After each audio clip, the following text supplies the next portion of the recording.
আসসালামু আলাইকুম ভিউয়ার্স। বাংলাদেশের সর্বশেষ আপডেট সংবাদে আপনাদের স্বাগত। জানিয়ে দিব হাতে থাকা সর্বশেষ আপডেট বাংলা সংবাদ। প্রথমেই সংবাদ শিরোনাম। মানুষ তাদের নির্বাচিত প্রতিনিধি দিয়েই সংস্কার করবে বলেছেন আজাদ। এরপর জানিয়ে দিব হুটহাট জামিন নয়, বিবেচনা করে দেবেন বলেছেন আসিফ নজরুল। এদিকে চলমান অভিযানের পর আর কোনো ডেভিল থাকবে না বলেছেন স্বরাষ্ট্র উপদেষ্টা। আরও জানিয়ে দিব দুর্নীতিগ্রস্ত দেশের তালিকায় বাংলাদেশ 14তম। সর্বশেষ জানিয়ে দিব দেশে কোনো অকারেন্স ঘটলেই ধর্মপ্রাণ মুসলমানদের দোষারোপ করা হয়। এতক্ষণ শুনছিলেন সংবাদ শিরোনাম, এবারে বিস্তারিত।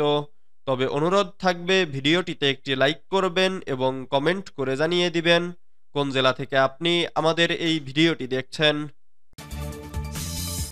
মানুষ তাদের নির্বাচিত প্রতিনিধি দিয়েই সংস্কার করবে বলেছেন আজাদ। বিএনপির কেন্দ্রীয় পল্লী উন্নয়ন বিষয়ক সম্পাদক ফরহাদ হোসেন আজাদ বলেছেন, আমরা মনে করি সংস্কার করে কালক্ষেপণ না করে যত দ্রুত নির্বাচন দেবেন তত তাড়াতাড়ি বাংলাদেশের মানুষ স্বস্তি পাবে। মানুষ তাদের নির্বাচিত প্রতিনিধি দিয়েই সংস্কারগুলো করবে। সোমবার 10 ফেব্রুয়ারি বিকেলে দেবীগঞ্জ উপজেলা বিএনপির দ্বিবার্ষিক সম্মেলনের আলোচনা সভায় প্রধান অতিথির বক্তব্যে তিনি এসব কথা বলেন। ফরহাদ হোসেন আজাদ বলেন, আজকে অনেকেই অনেক কথা বলছে, আমাদের কথা ক্লিয়ার, আমাদের মেসেজ ক্লিয়ার, আমরা অত কিছু বুঝি না। অন্তর্বর্তী সরকার হয়েছেন, আপনাদের প্রথম লক্ষ্য হচ্ছে একটি অবাধ সুষ্ঠু নিরপেক্ষ নির্বাচন দেওয়া। ওই রকম সংস্কার এতদিন লাগবে, অমুক কি বলল তমুক কি বলল, এসব আমাদের দেখার বিষয় নয়। তিনি বলেন, বিএনপি বাংলাদেশের সর্ববৃহৎ দল, কাজেই আমরা মনে করি সংস্কার করে কালক্ষেপণ নয়, বরং যত তাড়াতাড়ি নির্বাচন দেবেন তত তাড়াতাড়ি বাংলাদেশের মানুষ স্বস্তি পাবে।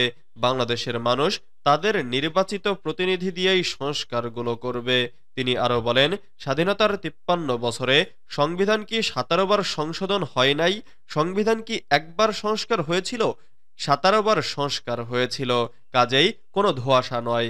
আমাদের প্রিয় নেতা তারেক রহমান যে কথা বলেছেন, আগামী ডিসেম্বরের আগেই আমাদেরকে নির্বাচনের দিনক্ষণ তারিখ ঘোষণা করতে হবে। এই সরকারকে বলতে চাই, প্রয়োজনে আমরা সব ধরনের সহযোগিতা করব, কিন্তু আপনাদের বলতে হবে কবে কোন সময় জাতীয় নির্বাচন হবে। হুটহাট জামিন নয়, বিবেচনা করে দেবেন বলেছেন আসিফ নজরুল। আইন উপদেষ্টা আসিফ নজরুল বলেছেন, মামলার এজাহার সুন্দর করে লেখেন, তথ্য দিন। হুটহাট করে কাউকে জামিন দেবেন না, বিচার বিবেচনা করে দেবেন। চ্যালেঞ্জিং পরিস্থিতির মধ্য দিয়ে যাচ্ছি। 15 বছর ধরে অরাজকতা, গুম ও খুন হয়েছে। প্রতিটি হত্যার বিচার হতে হবে, এবার তা দিতে হবে। মঙ্গলবার 11 ফেব্রুয়ারি রাজধানীর রাজারবাগে দেশের পরিবর্তিত পরিস্থিতিতে মানবাধিকার ও পরিবেশের ওপর গুরুত্বসহ আইন প্রয়োগ বিষয়ক কর্মশালায় এসব কথা বলেন তিনি। পতিত ফ্যাসিস্টরা লাখ লাখ টাকায় দেশকে অস্থিতিশীলের চেষ্টা করেছে, একথা জানিয়ে আইন উপদেষ্টা বলেন, 15 বছর ধরে অরাজকতা হয়েছে, গুম হয়েছে ও খুন হয়েছে। প্রতিটা হত্যার বিচার হবে, এবার তা দিতে হবে। তা না হলে এ পদে থাকার কোনো মানে হয় না। মবতন্ত্র ভয়াবহ, একথা জানিয়ে আসিফ নজরুল আরো বলেন, বিচার বিভাগ থেকে শুরু করে সব বিভাগ সঠিকভাবে কাজ করলে মবতন্ত্র কমে যাবে। সবাইকে দায়িত্বশীলতার পরিচয় দিতে হবে। আসিফ নজরুল বলেন, মামলার এজাহার সুন্দর করে লেখেন, তথ্য দেন। হুটহাট করে কাউকে জামিন দেবেন না, বিচার বিবেচনা করে জামিন দেবেন। চ্যালেঞ্জিং পরিস্থিতির মধ্য দিয়ে যাচ্ছি। চলমান অভিযানের পর আর কোনো ডেভিল থাকবে না বলেছেন স্বরাষ্ট্র উপদেষ্টা।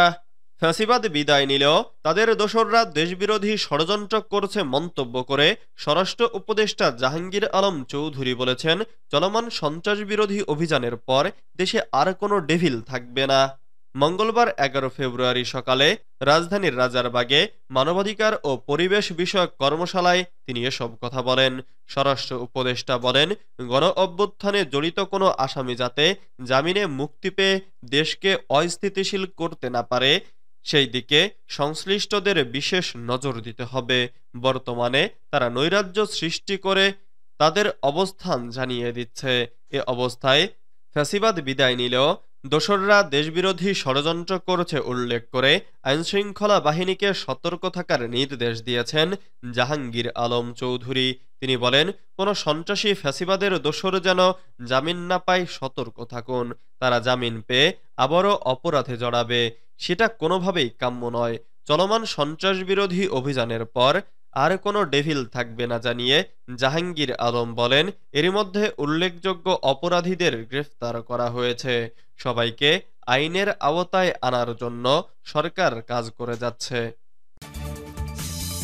দুর্নীতিগ্রস্ত দেশের তালিকায় বাংলাদেশ ১৪তম।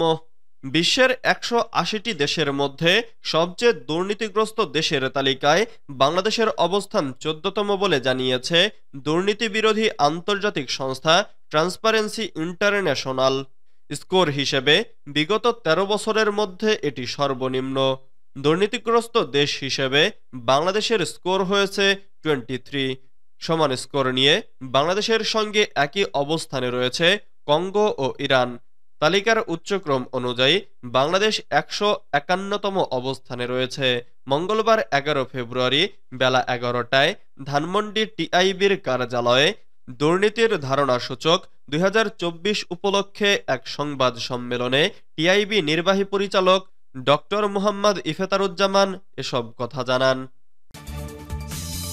দেশে কোনো অকারেন্স ঘটলেই ধর্মপ্রাণ মুসলমানদের দোষারোপ করা হয়। ঢাকা বিশ্ববিদ্যালয় ইসলামী ছাত্র শিবিরের আলোচিত সাবেক সভাপতি ও সংগঠনটির বর্তমান কেন্দ্রীয় প্রকাশনা সম্পাদক সাদিক কায়েম বলেছেন, দেশের জন্য জীবন দেওয়া ধর্মপ্রাণ দেশপ্রেমিকের আত্মদানকে তার ধর্মীয় পরিচয়ে মূল্যায়ন করা হোক কিংবা না হোক, দেশে কোনো অকারেন্স ঘটলেই কিভাবে এই মুসলমান জনগোষ্ঠীকে দোষারোপ করা যায়, কিভাবে ইসলাম আর ইসলামিস্টদের ডিহিউম্যানাইজ করা যায়, সে ব্যাপারে সদতৎপর ফ্যাসিস্টদের উচ্ছিষ্টভোগী একদল সুশীল বুদ্ধিজীবী ও রাজনীতিবিদরা। সোমবার রাতে সামাজিক যোগাযোগ মাধ্যম ফেসবুকে নিজের ভেরিফাইড পেজে দেওয়া এক পোস্টে তিনি এসব কথা বলেন। ওই পোস্টে তিনি আরও বলেছেন, বাংলাদেশের চাষাভুষা মুসলমান থেকে শুরু করে শহুরে ধর্মপ্রাণ মধ্যবিত্ত বরাবরই দেশের সার্বভৌমত্বের প্রশ্নে আপোষহীন।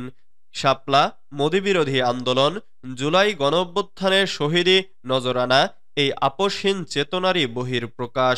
অথচ এই ধর্মপ্রাণ মুসলমান বাংলাদেশিরাই এদেশের সবচেয়ে বেশি বৈষম্য, অপবাদ আর নির্যাতনের শিকার। সাদিক কায়েম বলেছেন, আর মুসলমান শাহবাগীয় নান্দনিকতা জানে না, সুশীলতার মুখোশ পরতে জানে না। তাই শাহবাগ ইটসেলফ মব হয়েও ডানপন্থীদের তাদের থেকে মবের তত্ত্ব শুনতে হয়।